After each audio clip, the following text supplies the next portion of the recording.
کتنا خان صاحب نے اس چیز کو جنریٹ کر دیا تھا, کنٹینر پہ کھڑے ہو کے لوگوں کے ایموشنز بہت بڑھ گئے تھے اور ہوپس بہت بڑھ گئی تھی کہ یہ ایک آ کے ریولیوشن لائیں گے اور ایسا ایک تبدیلی لائیں گے کہ غربت جادو کی چھڑی سے غائب ہو جائے گی. ٹھیک ہے, تو بدقسمتی سے یا بیڈ لک سمجھیں جو سمجھیں ہماری عوام کا کہ ہمیں ورثے میں اسی طرح کے سیاستدان ملتے رہے ہیں. اور خان صاحب, میں خان صاحب کی ذات کی حد تک تو نہیں کہوں گا, یہاں بیلنس رکھوں گا کہ ان کی ذات کی حد تک تو وہ چلے ایماندار ہے یا ان کو کوئی لالچ نہیں ہے, کرپٹ نہیں ہے, یا کوئی پاسٹ میں ایلیگیشن ان پر نہیں لگا ہے. لیکن خان صاحب کی گورنمنٹ میں آ کے جو غریب آدمی پسا ہے غربت کی چکی میں, وہ پاسٹ کی کسی گورنمنٹس میں اتنا زیادہ نہیں پسا تھا. مہنگائی جس عروج پہ اس دور میں گئی ہے, پی ٹی آئی کے دور میں, آپ کے سامنے آپ مائک لے کے نکلیں اور تجزیہ کر لیں, ریفرینڈم کر لیں عوام سے.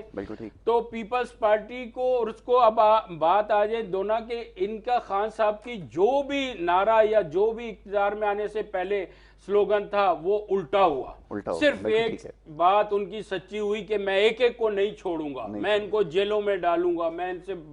سب کو پکڑ کے یہ کروں گا. تو وہ بات تو ان کی اس حد تک سچی, لیکن غریب آدمی کو ان کے جیلوں میں جانے سے کیا ہے. مجھے ایک پینی ایک پائی بتائیں کہ کوئی عوام کے سامنے, میڈیا کے سامنے وصول کر کے لائے ہوں, یہ روز اتنی توڑائی ہو رہی ہے, روز اتنے گہرائی ہو رہی ہے, روز اتنی اریسٹ ہو رہے ہیں, نون لیگ کے ہو رہے ہیں یا جس پارٹی کے بھی ہو رہے ہیں. تو یہ ریوینج کی سیاست اگر اسی طرح چلتی رہی تو خان صاحب اپنے احتساب کے لیے بھی کھڑے ہو جائیں کہ اگر خان صاحب کی صفوں میں جو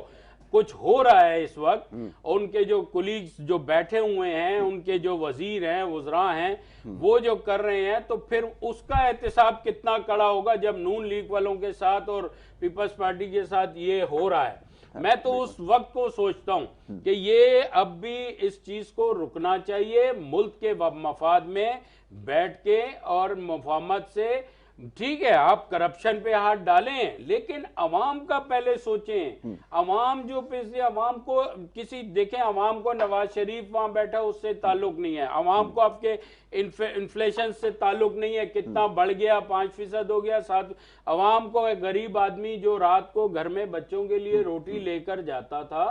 وہ آج وہ گھر میں فاقہ ہو رہا ہے اس کے, اور وہ کرپشن اس سے ملک میں بڑھ رہی ہے اور ملک کرپشن کی طرف جا رہا ہے. آپ دیکھ لیں یہ ٹرانسپیرنسی انٹرنیشنل کی رپورٹ, خان صاحب کی تو ماشاءاللہ حکومت فرشتوں کی حکومت ہے, وہ تو کرپٹوں کا ٹولہ تھا. میں ایک نیوٹرل پاکستانی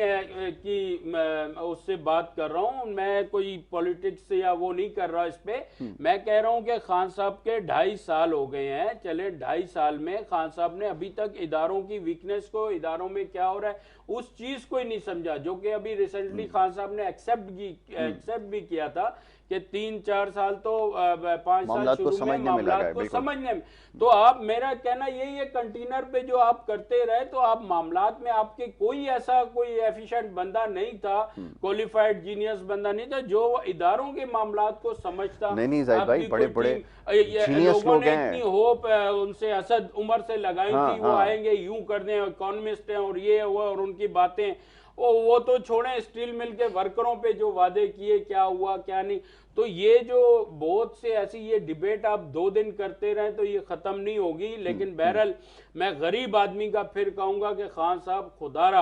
را غریب آدمی آپ کے, میں ایک چیز یاسر بڑی آپ کو کہوں گے کہ اس دور میں پی ٹی آئی کو جتنا کمفرٹیبل